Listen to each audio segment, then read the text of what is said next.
pacientemente aqui, escutei com todo respeito 15 manifestações dos senhores senadores. O senador Lindbergh tem razão, 15 senadores.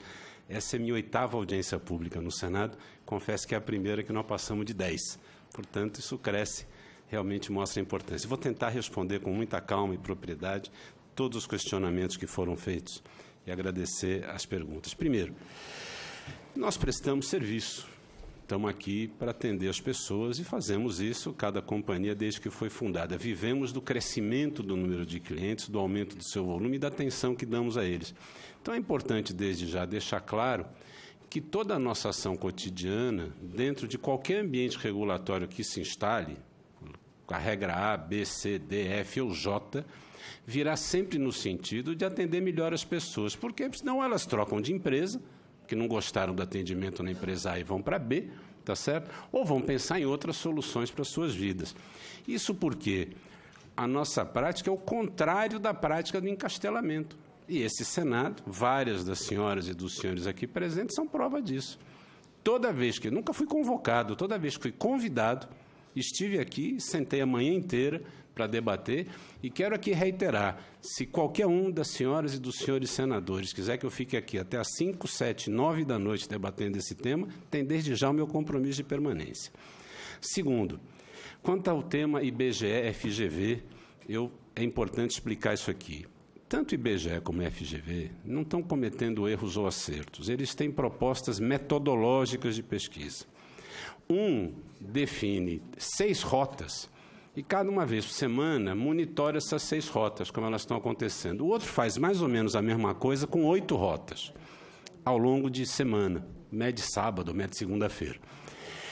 Nós temos 3.000 voos diários. É por isso que toda vez que sai o preço IBGE ou FGV e a mídia vem atrás de mim para comentar, eu não comento. Por quê? Porque ele mede outra coisa. Nem o preço caiu 15% no mês, nem subiu 28% no outro. Se isso acontecesse, esse era o setor mais pirado da economia planetária. Não existe um negócio desse. Nós, todo final de mês, fazemos uma espécie de mega pendrive.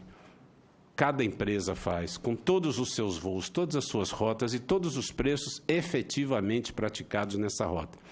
Como um não troca preço com o outro, tudo isso vai para a ANAC, e a ANAC, quando publica o dado, não é o dado ANAC, ela está publicando a matemática dos dados que lhes foram informados. É por isso que nós usamos esta referência, porque tecnicamente é mais correto, dá conta do conjunto da malha aérea e compara-se o nosso preço aqui com o preço no país A, B, C ou D, se é maior ou menor. Esta é a razão de não utilizarmos como referência. Então, eu posso garantir aos senhores, do ponto de vista técnico, gerencial e comercial, que estes dados colocados aqui se prestam ao cálculo de inflação mensal, representam uma história e uma metodologia, mas não se prestam, sob qualquer critério que se olhe, qualquer menino do segundo ano da faculdade de engenharia aeronáutica sabe disso, não se prestam a medir corretamente preço de bilhete aéreo. Terceira questão. É claro que é lamentável, vários senadores colocaram aqui, que o Senado não tenha aprovado o projeto que limitava o ICMS. Nós não nos levantamos contra o ICMS por nenhum ódio especial ao Estado de São Paulo, por exemplo, que tem o ICMS mais caro do país ou do mundo, porque o Brasil é o único país do mundo que cobra tributo regional. Nós nos levantamos contra isso porque não existe tributo regional sobre querosene de aviação em nenhum canto do planeta. Então, o voo internacional, que aqui já foi comentado, que algumas vezes sai mais barato que o voo nacional, o voo internacional é isento. Encostam 2 aviões da mesma empresa, um vai para Fortaleza, paga 25% de ICMS em Guarulhos, e vai para Buenos Aires, paga 0%, assim como que vai para Miami, Lisboa e etc. Essa foi a razão. Espero que o Senado retome esse debate, porque isso ataca uma questão estrutural. Me questionaram sobre capital estrangeiro e céus abertos. Esses 2 temas fazem parte da política e estratégia de negócios de cada uma das companhias aéreas brasileiras. Uma tem este tema como fundamental para o seu desenvolvimento, outra entende que esse tema não é fundamental, outra entende, por exemplo, que tem posições divergentes do projeto, da forma como ele está colocado. Nesse sentido, Ao longo desse ano e meio em que esses dois temas estão em debate, a ABAR jamais se pronunciou publicamente a respeito desses temas e, por uma questão de compliance, não vou me pronunciar agora. Por quê? Não sendo consenso, não é uma agenda da indústria, mas é sim uma agenda importante para várias das empresas que, aliás, já vieram também aqui ao Senado, numa audiência pública, cada uma delas, e colocaram sua posição sobre esses dois temas. Quanto às empresas brasileiras, todas as empresas cumprem a legislação, todas elas têm limite de capital estrangeiro inferior ao colocado em 20%. Agora, todas elas têm sócios estrangeiros. Isso é público. Tanto a Azul, como a Gol, como a Latam têm capital aberto na Bolsa de Valores. Portanto, a sua composição acionária é pública. Está na internet, qualquer um pode acionar e vai saber exatamente quem são os proprietários e qual é o percentual de propriedade de cada um deles. Quanto a furto, quando isso foi mencionado aqui, eu fiz questão de consultar todo mundo. Ora, qualquer um dos senhores, consumidores que são e das senhoras, se tem um problema a bordo, a primeira coisa que faz é reportar na companhia. Sumiu minha mala, rasgou alguma coisa, qualquer coisa. Não há nenhum registro de furto em nenhuma das empresas associadas à ABAR de bagagem a bordo registrado ao longo desse último ano. Nenhum, doutora Luciana, eu não tenho, e aqui eu estou lhe repassando um dado formal que recebi de cada uma das empresas. Quanto à concorrência, nós utilizamos, para medir concorrência, o mesmo índice utilizado por qualquer setor econômico do mundo, que é o índice chamado HHI, chama-se Herfindahl-Hirschman Index. É um índice consagrado na teoria econômica. O Brasil tem 4 empresas aéreas disputando seu mercado, a menor aproximadamente 13% de share, a maior 38%. 38% tem a Gol, aproximadamente 30% a Latam, 18% para 19% a Azul, 13% a Avianca. Nós somos, hoje, dos aproximadamente 204 países afiliados à ICAO, que é a Agência Internacional de Aviação, um dos 10 mercados de maior concorrência. Novamente, esse índice aberto, público, pode ser consultado, e é interessante colocar o seguinte: algumas vezes, quando a pessoa quer uma explicação simples e fácil, eu digo, faça o exercício. Qual é a 4ª empresa aérea italiana? Qual é a 4ª empresa aérea alemã? Você não vai achar. Alguns países têm mais concorrência que a gente? Claro que sim. Pelo menos 9 têm uma concorrência maior que a nossa no seu mercado interno. Mas nós temos 190 para trás da gente na fila. Quanto à questão de multas e penalidades, esse é um problema que nós temos, senador Ayrton Sandoval. Esse é um problema que nós temos. Por quê? E esse problema, eu quero confessar aqui ao senhor de público que ele é particularmente desagradável para nós aqui no Congresso. Porque muitos dos consumidores aqui, por conta de sua agenda, que muitas vezes não está no controle do parlamentar, liga alguém no seu estado e o senhor tem que voltar correndo, remarca um bilhete, e a situação que o senhor descreveu acontece. O senhor pagou R$280 a passagem, comprou ela 2 semanas, 3 semanas antes, quando foi remarcar para viajar no dia seguinte, esse preço disparou. Agora, não disparou por conta da multa. Ele dispara por conta dessa precificação dinâmica que o senhor colocou aqui no questionamento. Como é que ela funciona? Nós abrimos os voos com 360 dias de antecedência. Então, hoje é dia 6 de março, perdão. Hoje é dia 6. Para 27, 28 de fevereiro do ano que vem, o voo já está à venda, tá certo? Esses voos abrem com preços básicos extremamente baixos, R$90, 120, 180, 70, 58, depende do voo.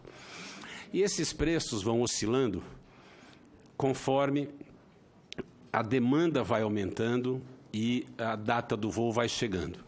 Então, de fato, é uma política, entre aspas, meio Robin Hood, sim. Quem paga os primeiros bilhetes paga muito barato e paga abaixo do custo.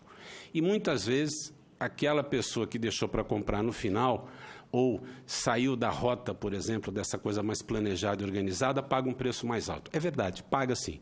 Para dar os números ao senhor, aproximadamente 11% dos bilhetes são vendidos abaixo de R$100, isso dá mais ou menos 11 milhões de passageiros, aproximadamente 65% são abaixo de R$300. E aí, esse 30% que sobra vai de 300 para cima. Nós chegamos a ter 1,5%, quase 1,8% dos bilhetes acima de R$1.200. É verdade, temos isso e essa é a razão da precificação. Só que é importante entender o seguinte, uma vez num debate aqui no Senado, o senador que me perguntou não está aqui agora, disse o seguinte, então vamos fazer o seguinte, vamos revogar esse assunto e vamos criar um teto e um piso. Não, vamos criar um teto, acima disso não pode. Se você cria o teto, acontece que você acaba comendo o piso. Ah, mas tudo bem, se o piso ficar aí mais ou menos no R$300 para todo mundo, resolve a conta. Ora, o que também as estatísticas nos mostram é o seguinte, se você subir aproximadamente 10% a tarifa média, 14% dos passageiros, incluídos na aviação, como corretamente mencionou o senador Lindbergh, já havia mencionado aqui o senador Jorge Viana, eles simplesmente descem do avião e voltam para o ônibus. Este marco demonstrado aqui, que desde 2010, 11, nós temos quase 70% dos passageiros se deslocando por avião e não por ônibus entre estados brasileiros, vai embora. Portanto, eu digo isso com a experiência, senador, de quem pelo menos estudou aí 10 ou 12 modelos de precificação diferentes no mundo, e o modelo mais inclusivo é esse que o Brasil pratica hoje. Quanto à questão do assento, tão comentado aqui, novamente é importante prestar atenção no que a gente... Porque senão vira a mesma falácia que virou esse troço da bagagem. Tem gente que fala assim, todo mundo está pagando bagagem. Já mostrei aqui a vocês, isso não é verdade. Só paga pela bagagem o passageiro que comprou aquela tarifa que não contempla a bagagem e, no meio do caminho, resolveu levá-la. Ele está pagando pela bagagem, sim. O assento é a mesma coisa. Qual foi a proposta de assento colocada, dado que ele é desregulado? Na linha de se preparar para aquela concorrência nova, por isso que eu mencionei concorrência aqui, doutora Luciana, na linha de se preparar para aquele modelo novo de concorrência que está chegando aí na esquina, o que uma das empresas fez? Colocou o seguinte, criou mais uma tabela, mais uma coluna de tarifas, que está oferecendo passagens São Paulo, Rio de Janeiro, a R$62, dos quais 32 são taxa de embarque, está pagando 30 na realidade no bilhete, aonde o fulano se compra, ele não tem nada anexado, é o direito de ir e voltar, de comprar o bilhete e vir e voltar. Qualquer outra coisa ele pagaria. Só que se ele deixar para marcar 7 dias antes, ele já marca sem pagar. Ele só paga se, na hora que comprar aquele bilhete mais barato, ele realmente quiser marcar. Então, o que acontece? Isso não é para todo mundo. Isso acaba envolvendo uma parte do portfólio. O que acontece é o seguinte, digamos que nós tínhamos 3 colunas antes, respondendo diretamente a pergunta do senador Lindbergh. A liberação da franquia criou uma 4ª coluna de preço, que é a primeira que tu olha quando abre o site. Se esta resolução cair, essa coluna aqui some. Porque esses preços aqui, que são mais baratos, chegam a ser 35%, 38%, 40% mais baratos que o preço anterior. Essa coluna só existe para esse passageiro que viaja sem a bagagem. Este passageiro aqui paga, às vezes, R$120, R$160, R$190. São Paulo, São Luís do Maranhão, 10 de R$19,90, por exemplo. Eu vi outro dia uma pessoa que me pediu. Agora, se ele for comprar este bilhete e levar a bagagem, ele vai pagar por ela. Se ele comprar na 2ª coluna, já não paga, na 3ª, e cada coluna muda. Ora, esta política pode ser discutida? Ela é discutível? É. Ela pode ser criticada? Pode. Nós temos que assumir e absorver as críticas. E temos que nos ajustar? Temos. Mas eu repito a vocês, de 2002 para cá são 16 anos.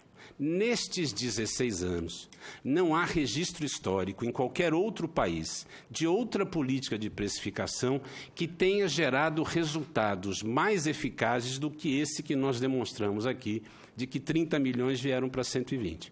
Tivemos problemas nos últimos 2 anos? Tivemos, e por conta do cenário econômico, é óbvio, não precisa nenhum outro discurso aqui, além dos que já foram feitos. Mas isso, nós entendemos que, se resolve num debate que é muito mais amplo que o da aviação. Mas eu, obviamente, também estou aqui para contribuir com ele. Especificamente, quanto ao projeto do senador Humberto, eu li assim que ele foi aprovado aqui, senador. E acho que a hora que ele voltar para cá, vai voltar, a hora que ele voltar para cá, vale a pena um debate público, audiências públicas, sessões aqui, eu desde já me convido, se não for muito indelicado, quando o senhor nos convidar, para ver esse negócio, pelo seguinte, porque o projeto foi aprovado e ele só suspende um pedaço do negócio. Ele deixa os 10 quilos lá em cima.